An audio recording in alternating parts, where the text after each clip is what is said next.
Busy షెడ్యూల్లో చిన్న relief కోసం ఈ టెన్షన్స్ అన్నట్ల నుంచి నన్ను ఒక పర్సన్ వచ్చి డ్రైవ్ తీసుకొచ్చారండి. ఎవరో తెలుసా అండి. Thank you Charan sir.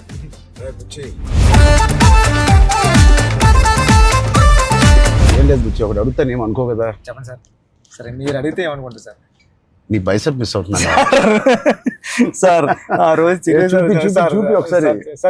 OG sir ఎంత వైరల్ అయిపోయిందంటే నన్ను ఎవరు చూడలేదు ఆ మేకింగ్ వీడియో. చిరంజీవి గారి ముందు నువ్వు చూపించిన బైసెప్ ఓజీ పెద్ది అని కూడా అనౌన్స్ చేస్తుంది. హెల్త్ బాగుండాలి sir. Thank you sir. Sir నేను ఒక విషయం చెప్పాలి సార్. చెప్పండి సార్. నేను జిమ్ కి దిల్షునగర్ లో చదువుకున్నప్పుడు, ఎంబీఏ చదువుకున్నప్పటి నుంచి నేను జిమ్ కి డబ్బులు కట్టాను సార్. కానీ వెళ్ళడం రావడం ఎప్పుడు అంత సీరియస్ గా తీసుకోలేదు కదా సార్. మిమ్మల్ని చూసిన తర్వాత పెద్దిలో మీ డెడికేషన్ చూసిన తర్వాత నిజంగా చెప్తున్నా సార్, మీ డెడికేషన్ చూసిన తర్వాత అరే చరణ్ సార్కి అన్ని ఉన్నాయి సరే, హెల్త్ కోసం సినిమా కోసం ఇంత కష్టపడుతున్నారు, మనకి ఏం పని ఉంది అసలు? మనం కష్టపడి రోజు ఎక్సర్సైజ్ 40 minutes చేసుకుంటే బాగుంటుందని రీల్స్ లోని దాంట్లో చూసినప్పుడు నాకు అంత అనుకున్నాను కానీ సార్, ఎన్నో రీల్స్ సేవ్ చేశాను సార్, కానీ అంత ఇంపాక్ట్ క్రియేట్ చేయలేదు. నేను జిమ్ కోసం నేను సేవ్ చేసిన రీల్స్ చూస్తే సార్, ఆ రీల్సే నాకు తెలిసి ఒక నెక్స్ట్ జన్మ కూడా సరిపోతుంది రీల్స్ సేవ్ చేశాను సార్. కానీ మిమ్మల్ని చూసిన తర్వాత డెడికేషన్ చూసిన తర్వాత రోజు 40 minutes చేద్దారని మాత్రం చేస్తున్నా సార్. అసలు నువ్వు నన్ను పెట్టిన టార్చర్ కి ఆ బాడీలు రావడానికి, ఆ బాడీలు అన్ని రావడానికి ఒకటి క్రికెట్ బాడీ అడిగావు. క్రికెట్ సార్ అంటే క్రికెట్ బాడీ అంటే అసలు చాలా లీన్ గా మన తిలక్ వర్మ, హార్దిక్ పాండ్యా ఒక షర్ట్ వేస్తే ఎలా ఉంటుంది, ఇదే నాకు చెప్పింది, నాకు నరేషన్ అప్పుడు అదొక బాడీ అడిగావు. కొన్ని రోజుల తర్వాత మళ్ళీ సార్ క్రికెట్ బాడీలో కూడా మీరు క్రికెట్ బాడీలో కూడా కొంచెం బండగా ఉండాలి. ట్రైబల్ వ్యక్తి ఎంత స్ట్రాంగ్ గా ఉంటాడో అది బాడీ బిల్డింగ్ చేస్తే వచ్చే స్ట్రెంత్ కాదు. అవును సార్. ఆడికి అలవాటుగా ఆ కొండల్లోని అట్లా తిరగడం వల్ల వచ్చిన బాడీ అన్నట్టు అదొకటి అడిగావు. అది అయిపోయిన తర్వాత సార్ మళ్ళీ సార్ కొన్ని రోజులు మళ్ళీ షూటింగ్ జరుగుతా ఉంటే సార్ ఏంటి సార్ నాకు ఆ లుక్ రావట్లేదు అంటావు. ఈ లుక్ షూట్ చేస్తే ఆ లుక్ ఎలా వస్తుంది? కుస్తీ లుక్ కావాలన్నా సార్, రెజ్లింగ్ లుక్, కుస్తీ లుక్ కావాలంటావు సార్. నిజంగా చెప్పాలంటే సార్ నాకు అడగడానికి కూడా భయం వేసేది సార్. అంటే ఏంటి టైం లైన్ కూడా ఎక్కువ లేదు సార్. అంటే ఇప్పుడు క్రికెట్ అయిపోయిన షూట్ అయిపోయినా కరెక్ట్గా 2 months 3 months మీరు మళ్ళీ మన షర్ట్ అయిపోద్దండి. ఎక్కడ షర్ట్ అయిపోతే మీ బాడీ తెలిసిపోద్దండి. మీరు అలా గ్రాడ్యువల్గా షర్ట్ని ఆ బాడీని అలా మెయింటైన్ చేస్తే కుస్తీ టైంకి మళ్ళీ ఓపెన్ చేయడం, అదంతా కూడా చాలా కష్టపడ్డారు సార్. ఆ ఇన్స్పిరేషన్ తీసుకునేందుకు నిజంగా సుకుమార్ గారి బ్యాచ్ మీకు దండం పెట్టాలి సార్. మరి మా గురుగారు అంత కాదు సార్. నేను నువ్వా సార్? మీ గురుగారు ఇంకా బెటరే బాబు సార్. బట్ నిజంగా ఇవన్నీ నేను చేసింది సుకుమార్ గారి అసిస్టెంట్ అనో లేకపోతే బుచ్చిబాబు ఉప్పెన తీసిన బుచ్చిబాబు కోసం కాదు. నేను నిజంగా చెప్పాను, I was in love with your script. నువ్వు రాసిన కథ ఆ సరస్వతి దేవి కోసం నేను ఎన్ని చేసినా ఈ సినిమాకి తక్కువే అనుకుని ఏమడిగినా నేను చేశాను. అంత అద్భుతంగా నువ్వు రాసావు ఈ సబ్జెక్టు. ఆ సబ్జెక్ట్ కోసం ఆ సబ్జెక్ట్ చేయించుకుంది నాతో అనొచ్చు. నేను నువ్వు కాదు సార్ నువ్వు రాసిన సబ్జెక్ట్ అంటే సార్. Thank you sir. కానీ అంటే మళ్ళీ ఇది అయిపోయిన తర్వాత ఇంకొక సెటప్ ఉంది అండి, మళ్ళీ దానికి బాడీ ఇచ్చారు. అదే సర్ప్రైజింగ్ సార్. కానీ ఆ బాడీ ఇవ్వడం కానీ ఇది చాలా స్ట్రగుల్ సార్. అంటే మీ మూడ్ స్వింగ్స్ అన్ని అంటే అక్కడ మళ్ళీ మీరు కష్టపడి ఆ ఇసుకలో దిగాల, అబ్బా ఎండల్లో షూటింగ్ చాలా చాలా టఫ్ అయిపోయింది సార్. నన్ను మాత్రం క్షమించండి. నిజంగా మనస్ఫూర్తిగా చెప్తున్నాను, నాకు ఏ రోజు కష్టం ఎందుకు అనిపించలేదు అంటే I really enjoyed this process. నచ్చిన పని చేసేటప్పుడు శ్రమ తెలియదు అంటారు కదా, నాకైతే అలా అనిపించింది. బట్ ఇవాళ షూటింగ్ అయిపోయిన తర్వాత నాకు బాగా తెలుస్తుంది, ఎందుకంటే నొప్పులు ఎక్కడెక్కడి నుంచో నొప్పులు బయటకు పడుతున్నాయి. ఇది మా పాపను కూడా ఎత్తుకోవడానికి ఈ చెయ్య కొంచెం నొప్పేస్తుంది. రేపు ఎల్లుండో వెళ్ళి చిన్న ఎక్స్రే తీయాలి. అంటే ఆ కుస్తీలో చేయి పట్టి అది అదురు ఉంటది, అదిరి కొంచెం ఏదో అయింది దీనికి. మళ్ళీ మీకు చేతికి అది కుస్తీలో పట్టడం, ఆ పైల్వాన్స్ అందరం తిరగేయడం అట్లతో పాటుగా మళ్ళీ సార్ పైగా నువ్వు పెట్టింది ఆర్టిస్ట్ కాదు, నిజమైన పైల్వాన్స్. వాళ్ళని బతిమాలి బాబు నువ్వు యాక్టింగ్ చేయరా బాబు అని చెప్పడానికి వాళ్ళకి టర్న్ అవడం గట్రా రావట్లేదు సార్. సినిమా యాక్షన్ చెప్తే వాళ్ళు నిజంగా కుస్తీ నిజంగా పైల్వాన్ పట్టుకుంటున్నారు. పాపం సారీ సార్ అంటున్నారు. మళ్ళీ స్పోర్ట్స్ మ్యాన్ ఇన్స్టింక్ట్ ఉంటుంది కదా, స్పోర్ట్స్ మ్యాన్ స్పిరిట్, అది ఎంత మనం యాక్టింగ్ చేయరా అన్నా కూడా రాదు వాళ్ళకి.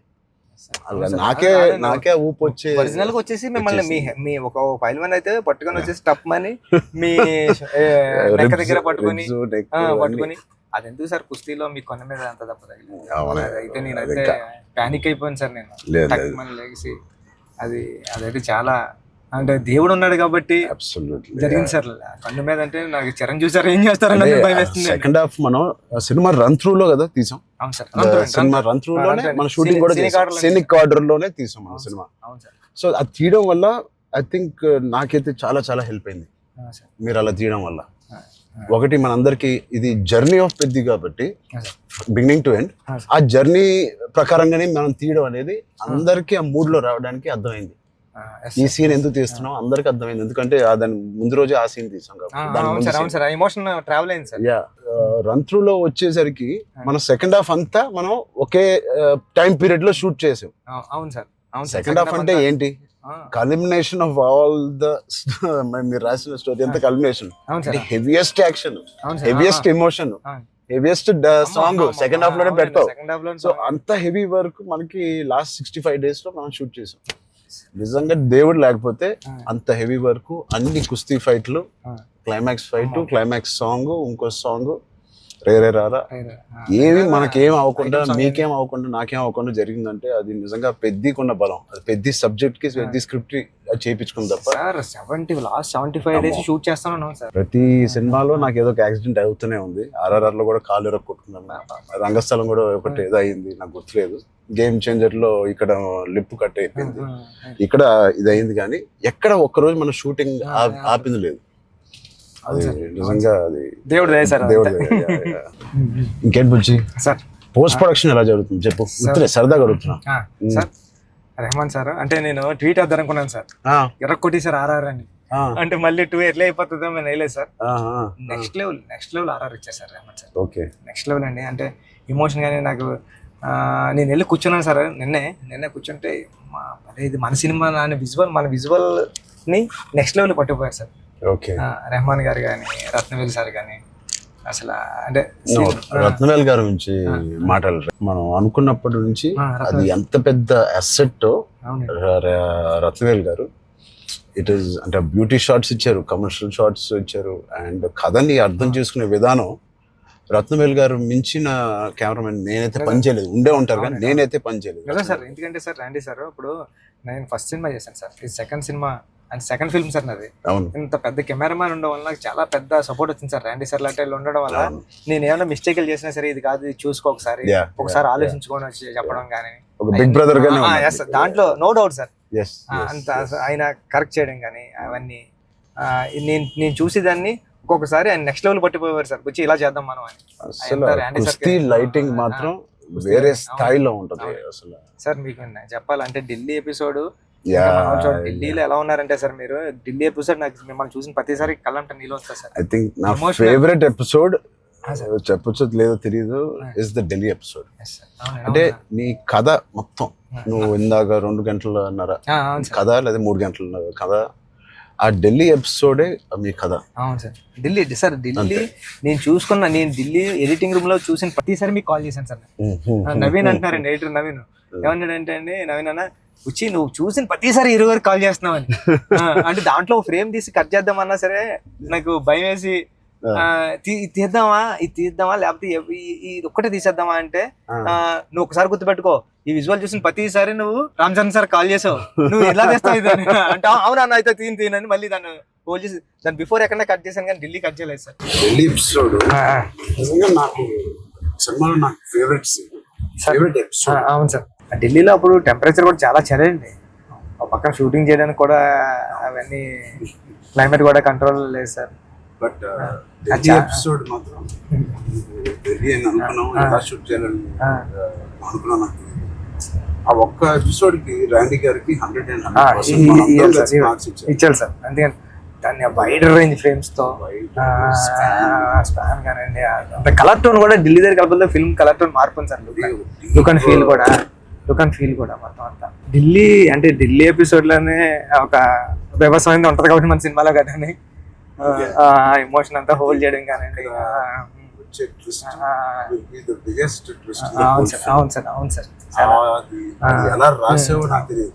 సార్ నేను ఉప్పెనలో నువ్వు రాసిన ఆ పాయింట్ కన్నా సార్ ఇది ఇంటూ 100. అవును సార్. సార్ నేను అది చెప్పాలనుకున్నప్పుడు కూడా అంటే ఒక స్టార్ హీరోకి అలాంటి పాయింట్తో ఎలా వర్కౌట్ అవుతుంది అన్న థింగ్ ఉంటూ కూడా సార్ అక్కడే హీరోయిజం ఒక ఒక 50 టైమ్స్ పెరిగిపోతుంది సార్. అలాంటి సిచ్యువేషన్లో హీరోయిజం పడిపోతుందండి. అలాంటి సిచ్యువేషన్లో ఈ కథలో అలా సెట్ అయింది సార్. హీరోయిజం నెక్స్ట్ లెవెల్కి వెళ్ళి కూర్చుంటారు సార్ అక్కడ. చాలా కన్విక్షన్ తో రాసావు. అది అందరిలో ఎక్కిపోయింది నీ కన్విక్షన్. అంటే షార్ట్ లో నువ్వు నాకు ఇంకా గుర్తు, మా ఇంటికి 3 అవును years సార్ back వచ్చింది సార్. అవును సార్ బాగా గుర్తుంది సార్ మీకు. 3 years back వచ్చినప్పుడు సార్ సార్ నువ్వు నేను సుకుమార్ గారు కూర్చుని అవును. కథ అని డిసైడ్ చేసిన రోజు అవును సార్ నువ్వు ఎలా చెప్పావంటే కదా 2.5 hours నాకు ఇంకా గుర్తుంది. 2 hours 40 minutes 45 minutes అవును సార్. కింద మంచి మ్యాట్ అన్ని వేయించి కిందే కూర్చుంటాను. సరే బాబు మీరు కింద దిగిపోయారు సార్. మీరు కింద అన్ని సీన్ పేపర్ వేసి dialogue to dialogue scene to scene run through తో సీన్ ఆర్డర్ తో నువ్వు నాకు ఎక్స్ప్లెయిన్ చేసాను. నేను ఫస్ట్ మెస్పరైజ్ అయిపోయాను. నా వైపు ఎక్కువ తలెత్తి కూడా సీన్ వైపు కదా చూసి కూడా నువ్వు చదవలేదు. తలెత్తి నాతోనే మాట్లాడావు మొత్తం. అంతలాగా నీకు ఎవ్రీ డైలాగ్ నీకు గుర్తుపోయింది. నువ్వు ఎన్ని సంవత్సరాలు రాసావు ఈ సినిమా నాకు తెలియదు కానీ ఫోర్ ఇయర్స్ ఉప్పిన తర్వాత ఎప్పటి నుంచో డెవలప్ చేసావు. నువ్వు నరేట్ చేసిన గ్రిప్పింగ్ గా నరేట్ చేసిన విధానం కానీ నేను మెస్పరైజ్ అయిపోయాను. అసలు ఏ కథ చెప్తున్నాడు తర్వాత చెప్పిన విధానానికి నేను సార్. నాకు డౌట్ సార్, కథే అంటే అక్కడ రామ్ చరణ్ సార్ కాదు, బుచ్చిబాబు కాదు, అంటే కథే అంటే కథను నమ్మిన డైరెక్టర్గా నేను వచ్చాను సార్. కథను నమ్మిన డైరెక్టర్గా వచ్చి మీకు నేరేషన్ ఇచ్చినప్పుడు నాలో భయాలు చాలా ఉన్నాయండి. ఇలాంటి స్క్రిప్ట్ ఓకే చేయడానికి, ఇలాంటి ఎమోషనల్ డ్రామా అంటే పెద్ద అంటే యాక్షను, క్రికెట్, రెజ్లింగ్ కాదు సార్. పెద్ద అంటే ఎమోషను. నేను నేరేషన్ ఇచ్చిన ప్రతిసారి నాకు కళ్ళంట నీళ్ళు వచ్చాయి సార్. అరే అంటే ఏడ్ చేస్తున్నాను కాబట్టి ఏడ్ చేసిన కొన్ని సీన్లు అక్కడ చెప్పడం కూడా తోసేసేవాడి సార్. కానీ ఇలాంటి స్క్రిప్ట్ని మీరు విన్నప్పుడు మీ ఫీలింగ్ అంటే మీరు ఏమనుకున్నారు సార్? అంటే ఇలాంటి స్క్రిప్ట్ చెయ్యాలనుకున్నారా? సుకుమార్ గారు ఇచ్చిన కాన్ఫిడెన్స్ వల్ల, సుకుమార్ గారి బ్యాచ్ వల్ల ఆయన ఎందుకో నన్ను చేయమని అడగడం ఏదో ఉంటుంది. లేకపోతే నాకు లేదు కదా ఇంకేదో ఉంది కదా అనుకునే టైంలో సడన్ గా ఇది చేసాము. మన ఇద్దరం ఎప్పటి నుంచో రంగస్థలం టైం నుంచి మనం ఇద్దరం పని చేయాలి అనుకున్నాం. అది ఇంత తొందరగా అది ఫస్ట్ సుకుమార్ గారు ఏదో ఉంటే తప్ప మనకు చెప్పారు. బట్ నాకేం నచ్చిందంటే పెద్ద అనే ఫిల్మ్ లో నువ్వు అన్అడల్టరేటెడ్ గా అంటే ఏవి కమర్షియల్స్ గా ఆలోచించడం కానీ ఫ్యాన్స్ పరంగా కానీ ఏ ఉద్దేశం లేకుండా ఆ కథకి ఏది న్యాయం అదే నువ్వు రాసావు, అదే నాకు చెప్పావు. అక్కడ నీ నిజాయితీ నాకు ఫస్ట్ నచ్చింది.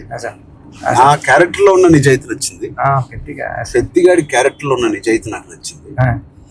దాని తర్వాత ఏదేమైనా లైఫ్ లో ముందుకు సాగుతూ వెళ్ళాలి అనే point is the biggest point of Peddi. Hurdles వచ్చిన ఇంకోటి ఇవన్నీ దేనికి చేస్తున్నారు, కథ ఏంటి, ఆ కథ ఇవన్నీ దేనికి చేస్తున్నారు, ఇన్ని ఆటలు ఎందుకు ఆడుతున్నారు, అదేంటి cross over athlete. Main point అది sir. Main point cross over athlete. ఆ క్రాస్ ఓవర్ అథ్లీట్ ఒక అథ్లీట్ గా వెళ్ళొచ్చు, ఒక కొంత దూరం వరకు తన జీవితంలో ఏదో ఒకటి సాధించవచ్చు. ఇంత తపంతో how come he went that far to do that and achieve that goal. That I feel identity, గుర్తింపు కోసం. సార్ నిజంగా చెప్పాలంటే ఈ కథ రాయడానికి మెయిన్ కారణం, మీ దగ్గరికి వచ్చిన నేరేషన్ ఇవ్వడానికి కారణం అంటే మీరు ఎప్పుడో మెరుపు టైంలో ఎప్పుడు ఎంట్రీ చేస్తే నాకు స్పోర్ట్స్ సినిమా చేయాలని కోరిక అన్నారు సార్. సార్ టెక్నాలజీ, ఆ గేమ్ తీసే టెక్నాలజీ కానీ స్పోర్ట్స్ ఏదో కుదరక అది నిజంగా ఈ రోజు నాకు నేను అనుకున్నాను సార్. ఆ రోజు చరణ్ సార్ ఒక స్పోర్ట్స్ చేయాలనుకున్నారు, ఈ రోజు నేను క్రాస్ ఓవర్ పెట్టి అని ట్రై చేశాను సార్. సార్ అంటే ఇది నిజంగా చెప్పాలంటే ఒక మాట ఉంది సార్. ఉప్పిన రిలీజ్ అవ్వలేదండి. కోవిడ్ టైంలో ఉప్పిన ఓటీటీకి అంటున్నారు సార్. ఓటీటీ వేసేద్దాం చాలా వరకు 1 year 12 months వరకు ఒక వెయిట్ చేశారండి. కానీ ఇంకా కోవిడ్ ఎప్పుడు వెళ్ళిపోతుందో తెలుస్తలేదు సార్. అలాంటి సిచ్యువేషన్లో మా గురువు గారు ఫోన్ చేసి, సుకుమార్ గారు ఫోన్ చేసి అడిగితే, ఎవరు ఇంక ఏం చేయలేవరా, ఇంక మనం హోల్డ్ హోల్డ్ చేసాం, ఇంకా ఈ పాండమిక్ ఎప్పుడో తెలుస్తలేదు, మనం వేసేద్దాం అన్నారండి. ఓటీటీ వెళ్ళిపోదాం అన్న టైంలో ఇంకేం చేయాలో తెలియక సుఖ సార్ని అడిగాను, సార్ ఏం చేస్తే బాగుంటుంది సార్ అంటే, నీ దగ్గర ఉన్న లైన్లు చెప్పరా అన్నారండి. ఈ లైన్ చెప్పాను సార్. ఈ లైన్ చెప్పినంటే సుఖ సార్ అన్నారండి, ఈ లైన్ అదిరిపోద్దురా, చేయరా, మళ్ళీ కొత్త ఫిల్మ్ అయిపోతుంది, ఐడియా కొత్తగా ఉంది అన్నారు. అవునా అని సార్ మీరు నమ్మరు, నాకు స్క్రీన్ షాట్ ఉంది, మా స్టాండర్డ్ రామన్ గారికి కూడా అది బుక్ మరి రాసిపోయి పిఠాపురం దత్తత స్వామి గుళ్ళోకి వెళ్ళి కూర్చొని, నాకు సెకండ్ ఫిల్మ్లో హీరో రామ్ చరణ్ గారు, మీకు చూపిస్తాను సార్ ఎప్పుడు నా ఏదైనా ఇంటర్వ్యూ, రామ్ చరణ్ గారు. అవును సార్, చూపించాను సార్ మీకు. హీరో బెల్లం ఫ్యాక్టరీలో వర్క్ చేస్తూ ఉంటాడు, క్యారెక్టర్ సూపర్ ఉంటుంది, పెద్ది అని రాశాను సార్. ఫస్ట్ ఫిలిం ఇంకా రిలీజ్ కాలేదు, సెకండ్ ఫిలిం రామ్ చరణ్ గారితో డ్రీమ్ అంటే నేను అనుకుంటాను సార్, మనిషి గట్టిగా కోరుకుంటే ఏదైనా అయిపోతుంది సార్, గట్టిగా కోరుకోవాలి సార్. నాకు కూడా ఇంత గొప్ప సినిమాలో హీరోగా చేయడం అనేది గొప్ప రైటింగ్ రావడం అనేది, అది కూడా నేను ఎక్కడో అనుకున్నాను, ఎప్పుడో మెరుపు అప్పుడు అనుకున్నాను ఒక స్పోర్ట్స్ సినిమా చేయాలి మీ సంకల్పమే సార్. అది అప్పటి నుంచి 10 ఏళ్ళు అయిపోయింది, మెరుపు ఆల్మోస్ట్ 12 years అయిపోయింది. ఆ 12 years నుంచి నా కోరిక, నీ కోరిక ఏదో సార్, ఇద్దరిని సుకుమార్ గారు కలిపారు. సుకుమార్ గారు దేవుడు, మా గురుగారు తీసుకొచ్చి, అందుకే నేను ఎప్పటికీ మా గురుగారు రెండు పని ఉంటాను సార్. నిజంగా ఏదైనా అంత గట్టిగా అనుకోవాలనేది నాకు మళ్ళీ అనిపించింది. అనుకుంటే సాధ్యం అవుతుంది అనేది, అనుకుంటే అవుతుంది అన్నారు. మీరు ఏదైతే అన్నారో ఇదే మన కథ సార్. పెద్దిగాడు ఏది వదలడండి, పెద్దిగాడు పట్టుకుంటే అంటే చిన్న ఇన్సిడెంట్లకే ఈ జనరేషన్ అంతానే అది కాదు, ఇది అవుతులేదు అని కొద్ది ప్యానిక్ అయిపోయి రకరకాల డెసిషన్ తీసుకున్నారు కదా సార్. అలాంటి సిచ్యువేషన్లో పెద్ది చాలా ఇన్స్పిరేషనల్ క్యారెక్టర్ సార్. పెద్దిగాడు అందరికీ హృదయంలో ఉండిపోతారు సార్.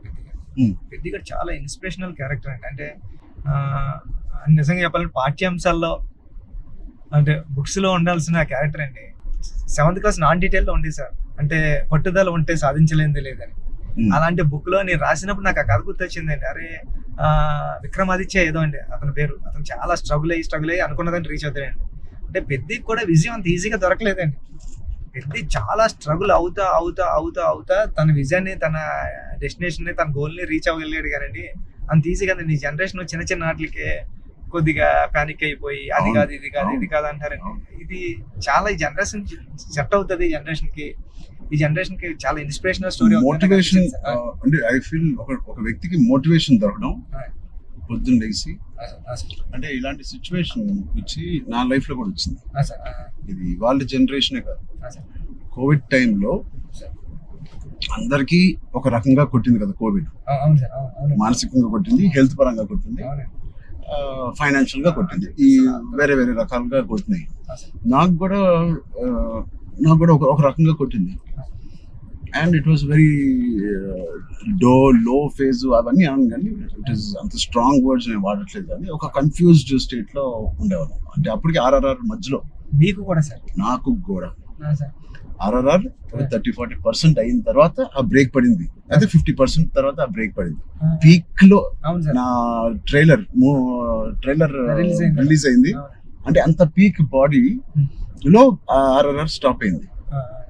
సో ఏం చేయాలి, జిమ్ నేను ఒక అపార్ట్మెంట్ లో ఉండేవాడిని అప్పుడు, దాని తర్వాత ఇప్పుడు ఇంటికి షిఫ్ట్ అయ్యాను కదా. సో అక్కడి నుంచి అసలు ఉన్నారా, మన చుట్టూ ఉన్న వ్యక్తులు ఒక్కొక్కరు చనిపోవడం చూసి ఆ ఉపాసన ఇంట్లో ఉండడం వల్ల ఆ హాస్పిటల్ కాల్స్ విని నేను ఇంకా ఆఖరికి నా హోమ్ థియేటర్ లో కూర్చొని టీవీ చూస్తూ ఉండేవాడిని. పక్కన ఆవిడ అక్కడ ఉండేది, అది వినలేక నేను ఒక్కడనే ఉండలేక, బికాస్ ఆవిడతో ఉంటే ఏదో ఒక కాలక్షేపం ఉండేది. హోల్ కోవిడ్ నువ్వు నమ్మవు, ఉపాసన ఒక రూమ్ లో తన కాల్స్ పాపం తన అందరు పేషెంట్స్ ని డైవర్ట్ చేయడం అవన్నీ చూస్తా ఉంది. నేను ఇంకో రూమ్ లో అలోన్ గా ఆల్మోస్ట్ ఫ్యూ మంత్స్ నేను ఒక్కనే గడిపాను. అది నాకు గట్టి కొట్టేసింది. అంటే ఒంటరిగా ఉన్నప్పుడే నీకు థాట్స్ వస్తాయి, అది ఓవర్ గా నువ్వు అన్ని రోజులు ఒంటరిగా ఉన్నప్పుడు ఆ థాట్స్ వేరేగా మారుతాయి. అలా మారినప్పుడు నేను మానసికంగా కొంచెం లో అయ్యాను. ఆ టైంలో నాకు తెలిసి తిరిగి కోవిడ్ రీఓపెన్ అవుతున్నప్పుడు, ఏవో చాలా ఇష్యూస్ ఉన్నప్పుడు నాకు రాజమౌళి గారు నీకు ఫోన్ చేశాను. రాజమౌళి గారికి ఫోన్ చేసి, సార్ ఒకసారి కలవాలి మిమ్మల్ని అంటే ఆయన వచ్చారు. ఏం చేయాలంటే మళ్ళీ షూటింగ్ స్టార్ట్ అవుతుంది, నాకు అదే జోష్, ఏదైతే షూటింగ్ మనం ఆపామో ఆ టైంలో నాకున్న జోష్ అది రావట్లేదు సార్. నాకు ఏంటో అర్థం కావట్లేదు. ఇంత పెద్ద సినిమా, ఇంత పెద్ద డైరెక్టర్తో నేను చేస్తున్నాను, ఏమవుతుంది నాకు, ఎందుకు నాకు మోటివేషన్ రావట్లేదు అంటే, ఆయన చెప్పిన మాట ఇవాల్టి వరకు I have kept it in my heart. ఎప్పుడైనా చరణ్ అది మోటివేషన్ ఏదో ఒక పెద్దది వస్తేనే రాదు. దీనికన్నా పెద్దది ఏముంటుంది, RRR కన్నా పెద్దది మోటివేట్ చేయడానికి. అయినా నాకు రేపు పొద్దున లెగిసి వర్కౌట్ చేసి మీ షూటింగ్ కి రావాల్సిన మోటివేషన్ నాకు రావట్లేదు. అందం ఏంటి నేను. సో చరణ్ అలా కాదు, షూటింగ్ కి ఇంకా 20 days టైం ఉంది. ఇంకో 20 days లో లాక్డౌన్ ఓపెన్ చేస్తున్నారు, ఫస్ట్ లాక్డౌన్. సో నీకు 20 days టైం ఉంది. ఒక పని చెయ్యి, స్టార్ట్ స్మాల్. ఈ రోజు నేను ఇవాళ లెగిసి ఏదో ఒక పని అనుకోవాలి, ఆ పని కోసం నువ్వు లెగాలి, ఆ పని దొరకాలి. ఆ పని ఏంటి, ఏమి లేదు ఇప్పుడు కోవిడ్ లో. ఆ పని ఏముంటది, ఎలా ఉండదు. నా బెడ్రూమ్ ద బెస్ట్ బెడ్రూమ్, అంటే cleanest bedroom in Jubilee hills లాగా మార్చాలి. అంటే ఎవ్రీ కార్నర్ క్లీన్ చేసుకోవడం, అంటే అదే పని. ఇంకా ఒక పని వెతుక్కోవడం అనమాట, ఒక కారణం వెతుక్కోవడం ఆ రోజు లెగడానికి. ఇవాళ లెగిసి జూబ్లీ హిల్స్ లో నా రూము, నా ఇల్లు ద బెస్ట్ క్లీనెస్ట్ హౌస్ గా ఎలా మార్చాలి. స్టీమింగ్ చేస్తానా, లేకపోతే కడుగుతానా, లేకపోతే క్లీనింగ్ చేస్తానా, ఎప్పుడెప్పుడు నుంచో ఉన్న బట్టలని తీసి పడేస్తానా, అది. లేదా నా garden should be the best garden in Jubilee hills. ఆ ప్లాంట్స్ ని, ఆ కలుపు మొక్కలు తీసేయడం అన్ని నేను చేసి ద బెస్ట్ గార్డెన్ అని నేను నిరూపించుకోవాలి. చిన్నదైనా పెద్దదైనా. క్యూట్ గా ఒక బాల్కనీలో ఉన్న అపార్ట్మెంట్ అయినా the best apartment balcony in the whole apartment గా ఎలా చేయాలి. ఆ చిన్న చిన్న కారణాలు వెతుక్కొచ్చారండి ఇలాగా. లేకపోతే నువ్వు బిల్డ్ చేసే నీ ఫామ్ హౌస్ ఏదైతే ఉందో, ఆ best farm house with all your horses అన్నిటితో నువ్వు చెయ్యి, దాని మీద దృష్టి పెట్టు. సో నువ్వు పొద్దున్న లెగిసి ఓకే నేను కన్స్ట్రక్షన్ వాళ్ళతో మాట్లాడి ఫామ్ హౌస్కి వెళ్ళి ఏదో ఒక పని పెట్టుకోవాలి. మనం ఒక మోటివేషన్ పెట్టుకోవాలి మన లైఫ్ లో. చిన్నగా స్టార్ట్ చేయి. ఆ చిన్న స్టార్ట్ చేసిన మోటివేట్ అవుతావు నువ్వు. ఇంట్లో మొదలైన మోటివేషన్ అది పెద్దగా చేరి యూ విల్ గో టు. అది నేను ఎగ్జాక్ట్ గా వర్డ్ టు వర్డ్ నేను ఫాలో అయ్యాను. ఇవాళకి 3-4 years there was not one day where I was demotivated. So Peddi గారిది coming to the point, Peddi also is like that. ఏంటి అవకాశాలు అనేది ఎత్తుకుంటా ఉంటాడు లైఫ్ లో. ఇది అది పోయిందా, ఇది కూలిపోయాడా, ఎన్ని అడ్డంకులు వచ్చినాయి అతనికి అని చూసుకోకుండా, ఉన్న దాంట్లో సరిపెట్టుకోకుండా కూడా మళ్ళీ దాంట్లో బెస్ట్ ఎలాగా ఉంటాడు అనేది ఒక ఫస్ట్ హాఫ్ నుంచి ఇంటర్మిషన్ లో ఒకలాగా, ఇంటర్మిషన్ తర్వాత ఇంకోలాగా. Whatever happens the life should go on, life should keep going on. ఆ లైఫ్ ఎలా గో ఆన్ అవ్వాలంటే దానికి ఒక పర్పస్ ఎత్తుకోవాలి. ఆ పర్పస్ నేను చెప్పినట్టు చిన్న చిన్నగా ఉండొచ్చు, పెద్ద ఉండొచ్చు. నేనే అనుకున్నాను, నేనే చాలా బాగా మాట్లాడాను. లేదు, ఐ థింక్ ఇవన్నీ కోవిడ్ నుంచి, కథ నుంచి వెరీ వెరీ ఇన్స్పైరింగ్ కథ. ఈ మధ్య ఒక ఇన్స్పైరింగ్ కథల్లో నేను చూడడం అనేది నేను ఎక్కడ చూడలేదు. అంటే ఒకప్పుడు లగాన్ చూసాను, ఒక దంగల్ చూసాను, స్వయం కృషి ఉంటదండి. అంటే సార్ ఇది ఉంటూ అంటే ఎక్కడ కమర్షియలైజ్ తగ్గదు సార్ పెద్ద. అంటే ఒక స్టార్ హీరోతో ఇలాంటి ఆర్గానిక్ కథ చెప్పడం అంటే చాలా టఫ్ జాబ్ సార్. బ్లెండ్ చేయడం. తమ్ముడు అనే సినిమా అది కూడా కరాటే ఇవన్నీ ఉండి చాలా బేవర్స్ గా తిరిగే ఒక తమ్ముడు ఒక కారణం వల్ల ఒక పర్పస్ వెతుక్కుని నేను ద బెస్ట్ గా అవ్వాలి, మా ఫాదర్ కి నిరూపించుకోవాలి. సో ఆయన పర్పస్ ఆ ఫాదర్ కి నిరూపించుకోవాలి. అంతేనా? బ్రదర్ ఒకటి బ్రదర్ కాళ్ళు ఇరిగింది, అది ఫాదర్ వీడేం చేస్తాడు బ్రదర్ కాళ్ళు అంటే. సో ఆ కారణం ఒకటి ఎత్తుక్కోవడం అనేది, అది నీ సినిమాలో నీ కారణం అనేది is the most biggest commercial point. దానికి audience will be shocked. Waiting sir, దానికోసం టెన్షన్ గా ఉందండి. పెద్ది అంటే పెద్ది అన్నదే అంత ఒక స్టోరీ అండి. ఇంకా స్టోరీ మీరు రామ్ చరణ్ గారు కనిపించలేదు సార్. చూసిన వాళ్ళు అందరూ కూడా అదే చెప్తున్నారండి. రామ్ చరణ్ గారు కనిపించకుండా దాంట్లో అంతలా ఇన్వాల్వ్ అయిపోయారండి మీరు. ఒక పావు గంట ఒక హాఫ్ అన్ అవర్ సినిమా తర్వాత పెద్ద క్యారెక్టర్ లోకి వెళ్ళిపోతాం సార్. కానీ మీకు జాన్వీ క్యారెక్టర్ కూడా is looking so beautiful. And నువ్వు అనుకున్నప్పటి నుంచే జాన్వీ కపూర్ అని అంటానే ఉన్నావు. కానీ అమ్మాయి కూడా ఒక హీరోలో ఉంటుంది సార్. అసలు అక్షయమ్మ క్యారెక్టర్ అలాంటి చాలా strong character sir. Akshayamma is very good aura. Every time Janhvi screen మీదకి వచ్చినప్పుడు ఆవిడ ఆరా సగం పని చేసుకుని వెళ్ళిపోతుంది. కొన్ని వాళ్ళు నమ్ముకున్న వాళ్ళ ఆవిడకి స్ట్రైట్ దిగిపోయింది. సార్ కొన్ని సీన్స్ లో శ్రీదేవి గారి లాగా అనిపిస్తుంది అండి. రేపు వచ్చి సార్ సరదాగా మాట్లాడుకుందాం, అన్ని అయిపోయినాయి. సార్ ఇప్పుడు నిజమైన టాపిక్ మాట్లాడదాం. సార్ చెప్పండి సార్. నిజంగా ఒక మంచి సినిమా తీయాలంటే ఎంత శ్రమ పడతాం మనకు తెలుసు. అంటే ఏది ఇచ్చినా కొద్దిగా మంచి కంటెంట్ ఇవ్వాలని అందరూ గర్వపడే సినిమా, నిజంగా అందరూ ఇన్స్పైర్ అయ్యే సినిమా.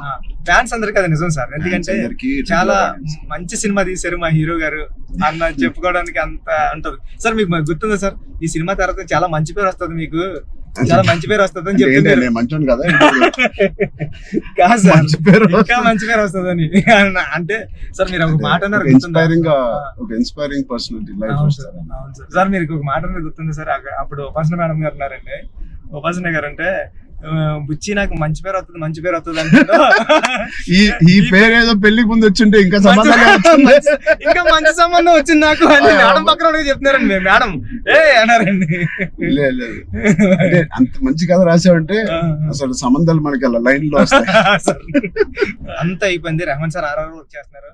లేకపోతే నేను అవ్వకపోతే సార్ తో ఎంత అలాగా నేను రాలేను సార్ అని బతిలాడుకున్నాను. అయిపోయింది వర్క్. ఓలా బుక్ చేస్తాను చెప్తున్నా సార్ చాలా దూరం తీసుకొచ్చారు సార్ మిమ్మల్ని అన్నారు.